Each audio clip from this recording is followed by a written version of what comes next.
حضرت شیخ صاحب، معزز علماء کرام اور عزیز طالب علموں، السلام علیکم۔ 2011 کی بات ہے، میرا سفر ہدایہ کے ساتھ شروع ہوا۔ حضرت شیخ صاحب نے فرمایا کہ بھائی آپ درس نظامی شروع کریں۔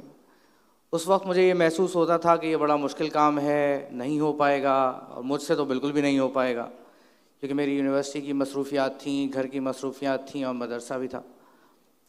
مگر الحمدللہ اساتذہ کرام کی شفقت ساتھ رہی، ہمت بندھاتے رہے، ساتھ دیتے رہے۔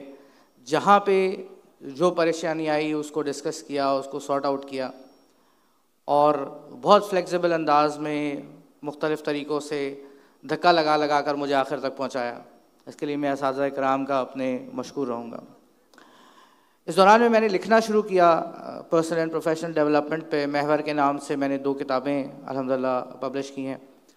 نہ صرف یہ کہ اساتذہ کرام کی طرف سے بہت حوصلہ افزائی ہوئی، بلکہ دونوں مرتبہ مجھے پرفارمنس ایوارڈ بھی ادارے کی طرف سے دیا گیا، دونوں کتابیں جب پبلش ہوئیں۔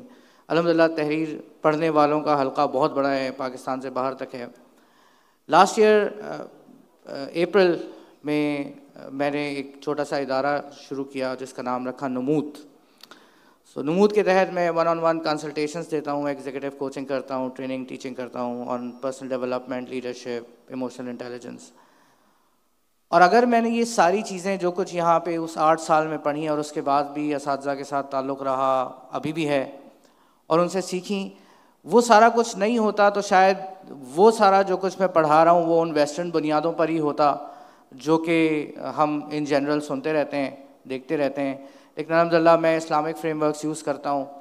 ایک شخص میرے پاس آتا ہے، وہ دین سے دور ہوتا ہے، اس کو کوئی سینس نہیں ہوتی کہ اس کی ڈائریکشن کیا ہے۔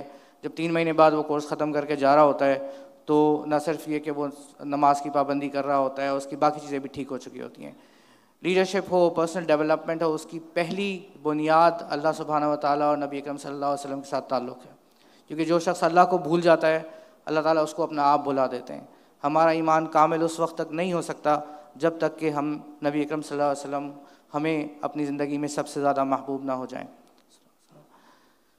لیڈرشپ ہو، ایموشنل انٹیلیجنس ہو، نبی اکرم صلی اللہ علیہ وسلم کی زندگی میں اور آپ صحابہ کرام کی زندگی میں ہمیں اتنے واقعات ملتے ہیں کہ ہم ان کو بالکل اسلامک فریم ورکس کے ساتھ اسی طرح سے پڑھا سکتے ہیں، انہی ماڈلز پہ پڑھا سکتے ہیں جن کی آج کل ضرورت ہے۔ اور میں سمجھتا ہوں کہ ہدایہ اکیڈمی میں جو تعلیم میں نے حاصل کی اس نے مجھے ان فریم ورکس کو ڈیولپ کرنے میں، ان کو ایکسپلائٹ کرنے میں، ان کو رول آؤٹ کرنے میں بہت مدد دی۔ اس کے لیے میں ہدایہ اکیڈمی کا مشکور رہوں گا۔ السلام علیکم ورحمۃ اللہ۔